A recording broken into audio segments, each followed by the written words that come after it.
Welcome to Aaris study. आज आम class 10 और साइंसर 12 नम्बर लेसन प्रश्नावली 2 पेज नम्बर 202 प्रथम प्रश्न आलोचना करूँ। परिबाहित विभवभेद बर्ताई रखा सजुली एटार नाम लिखिब कैसे। तो परिबाहित विभवभेद बजाय रखा सजुली कोनটো आছিলে आमी जानो को बा बेटारी। तो आमी लिखो एटो आन्सारটো केनेকৈ लिखिम परिबाहित विभवभेद बर्ताई रखा सजुली एटा हल विद्युत को बा बेटारी। 2 নম্বৰ প্ৰশ্নটো হল দুটা বিন্দুৰ মাজৰ বিভৱভেদ 1 ভোল্ট বুলি ক'লে কি বুজায়। মানে আমি জানো যে 1 ভোল্ট ইকুৱেল কি আছিল সূত্ৰ 1 জুল পাৰ 1 কুলম। গতি আমি হেতু হিচাপত আমি জানো যে 1 ভোল্ট ইকুৱেল 1 জুল জুল যে মানে জুল পাৰ 1 কুলম। এইটো সংজ্ঞাত আমি ডেফিনেশনটো দিব পাৰো। আমি লিখি লও আমি সংজ্ঞাটো এনেকৈ দিব পাৰো যে কোনো পৰিবাহিত 1 কুলম্ব আধান এটা বিন্দুৰ পৰা আন এটা বিন্দুলৈ চালিত কৰিবলৈ 1 জুল কাৰ্য কৰিব লগা হয় তেন্তে বিন্দুটাৰ মাজৰ বিভৱভেদক 1 ভোল্ট বোলে। 3 নম্বৰ প্ৰশ্নটো কি আছে 6 ভোল্ট বেটাৰী এটাৰ মাজেৰে চালিত হওঁতে প্ৰতি কুলম্ব প্ৰতি মানে 1 কুলম্ব আধানক কিমান শক্তি মানে W উলিয়াব কৈছে। গতিকে দিয়া আছে ইয়াত কি কি আমি লিখি লও। দিয়া আছে কি দিয়া আছে বিভৱভেদ না বি দিছে যেহেতু আমি বুজিম কি বিভৱভেদ যাক আমি বি ৰে বুজা হয় এটো কিমান দিয়ে 6 ভোল্ট। আধান কুলম্ব কৈছে তে একক আধানৰ একক কুলম্ব হয় তে আধান কিমান দিছে আধান যাক আমি কিউ এৰে বুজাও আধান প্ৰতি কুলম্ব মানে 1 কুলম্ব। তে কি উলিয়াবলৈ কৈছে শক্তি বা কাৰ্য তুমি যি লিখা শক্তি বা কাৰ্য মানে W উলিয়াব কৈছে কিমান শক্তি লাগে তে W প্ৰশ্নবোধক চিন। যেহেতু আমি এটা সূত্ৰ জানো যেহেতু W equal V into Q original main সূত্ৰটো আছিল যে আমি জানো যে V equal W by Q ইয়াৰ পৰা আমি লিখিছো W equal V into Q। তে আমি V ৰ মান বহাই দিও W তো থাকি যাব V ৰ মান কিমান দিছে 6 ভোল্ট ইনটু Q ৰ মান কিমান দিছে 1 কুলম। তে 6 ৰ গুণ 6 ভোল্ট ইনটু কুলম মিলি কিমান হয় জুল হয় কাৰণ কাৰ্যৰ আছে একক জুল হয়। তেকে আমি লিখিব পাৰো এতেকে নিৰ্ণীয় শক্তি কিমান পাইছো 6 জুল শক্তিৰ আছে একক জুল হয়। আশা কৰো বুজি পাইছা। তে প্ৰশ্নাৱলী পিছৰটো কৰি আছো পৃষ্ঠা নম্বৰ 209 ৰ প্ৰথম প্ৰশ্নটো হল পৰিবাহীৰ ৰোধ কি কি কাৰকৰ ওপৰত নিৰ্ভৰ কৰে। আমি জানো পৰিবাহীৰ ৰোধ নিৰ্ভৰ কৰা কাৰকসমূহ হল কি কি আছে আমি লিখি লও কি কি কাৰকৰ ওপৰত নিৰ্ভৰ কৰিছে। প্ৰথমটো হল পৰিবাহীডালৰ দৈৰ্ঘ্য পিছৰটো হল পৰিবাহীডালৰ প্ৰস্থচ্ছেদৰ কালি 3 নম্বৰ হল পৰিবাহীডালৰ পদাৰ্থৰ প্ৰকৃতিৰ ওপৰত নিৰ্ভৰ কৰে। তে 2 নম্বৰ প্ৰশ্নত কি আছে একেটা উৎসৰ লগত সংযোজিত একে পদাৰ্থৰ এডাল শকত আৰু এডাল ক্ষীণ তাৰৰ কোনডালত বেছি সহজে প্ৰবাহ চালিত হয় আৰু কিয়। এটা মিহি লৈছে আৰু এটা শকত লৈছে কোনডালৰ মাজেৰে বেছি প্ৰবাহ চালিত হয় এটা আমি প্ৰমাণ কৰিম আৰু সলিউশন কৰো। আনসাৰটো হল যে একেটা উৎসৰ লগত সংযোজিত একে পদাৰ্থৰ এডাল শকত আৰু এডাল ক্ষীণ তাৰৰ শকতডালত বেছি সহজে প্ৰবাহ চালিত হ'ব।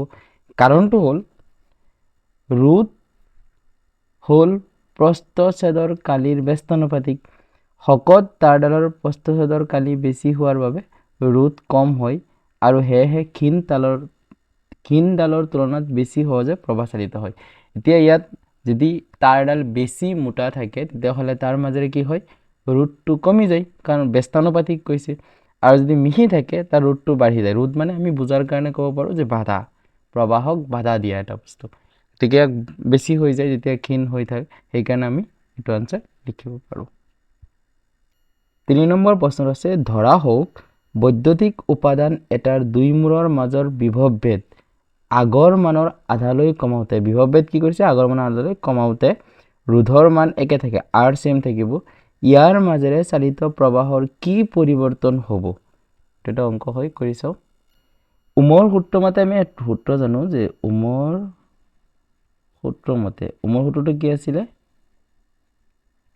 B equal I into R I মানে হল প্ৰবাহ R মানে হল ৰোধ। তে ইয়াত B মানে হল কি আছিল যত লিখি লও B ইকুৱেল বিভৱভেদ পিছত কি আছে I মানে হল প্ৰবাহ যাক বিদ্যুৎ প্ৰবাহ বুলিও কয় প্ৰবাহ আৰু r মানে হ'ল ৰোধ কিন্তু প্ৰশ্নটোত কি কৈছে ৰোধ সেম আছে বিভৱ বেদ কি ৰোধ সেম থকাৰ পিছত কি কৰিছে বিভৱ বেদ আগৰ মানৰ আধা কৰিছে এতিয়া আমি লিখিব পাৰো যেহেতু কি কৰিছে যেহেতু বিভৱ বেদ কি কৰিছে আগৰ বিভৱ বেদ এটো বি বিভৱ বেদ আগৰ মানৰ আধালৈ কমাওতে ৰোধৰ মান একে থাকে ন এটো আমাৰ দিয়া আছে প্ৰশ্নত একে থাকে আৰু নতুন বিভৱ বেদ যাক আমি বি ডেশ বুলি ধৰিছো আগতে আছিল বিভৱ বেদ বি আৰু তাক আধা কৰিছে যেহেতু এখানে 2 এৰে হৰণ কৰিছো তে নতুন ৰোধ কিমান পাইছো নতুন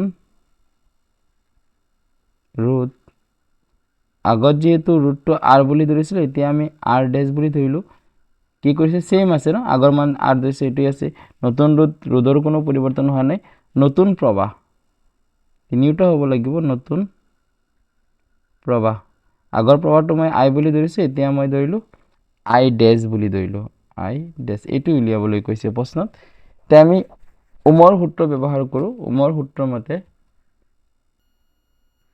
কি উলিয়াব পাইছিলো v = i no v = i i তো সূত্ৰ পাইছিলো ওমৰ সূত্ৰ মতে এতিয়া কিন্তু v হৈ থকা নাই v আমি নতুনকে পাইছো কাৰণে v ডেশ হৈছে ইয়াত i ডেশ আৰু r ডেশ বুলি ধৰিছিলো তে b কি কৰিছিল b ৰ মান আগতকে আগৰ মান b আছিল বিভৱ বেদ b আছিল তাই আধা কৰিছে সমান সমান i ৰ মান আমাৰ ওলাব লাগে মানে i ডেশৰ মান ওলাব লাগে আৰু r ৰ মান কি কৰিছে পূৰ্বত যেটো মান আছিল হেতু সেম আছে এতিয়া আমাৰ লাগে কি i ৰ মান হে লাগে ন তেলে আমি এটা কাম কৰো বজ্ৰগ্ৰহণ কৰি চাও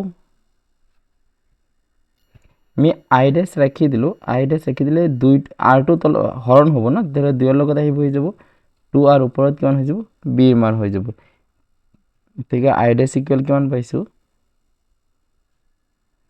i ডেশ ইকুৱেল ইয়াক আমি 1/2 b/r বুলি লিখিব পাৰো 1/2 তে আমি লিখিলো 1/2 b/r মানে কি আছিল i আছিল আমি সাইড লিখি দিলো যেহেতু b/r ইকুৱেল কি আছিল মান i বুলি কৈছিলো এতেকে আমি লিখিব পাৰো এতেকে নতুন প্ৰবাহ যাক i ডেশ বুলি কৈছো নতুন প্ৰবাহ আগৰ মানতকৈ কিমান হৈছে মানতকৈ সৰি স্প্ৰিং বল হৈ গেল মানতকৈ যেহেতু i ৰ আধা আছে ন 2 এৰে হৰণ কৰিছে আধা আছে গতিকে কমিছে মানতকৈ আধা হয় বা হ'ব আশা বুজি পাইছা keep watch my channel subscribe কৰিবা ফলো কৰিবা কমেন্ট কৰিবা থ্যাংক ইউ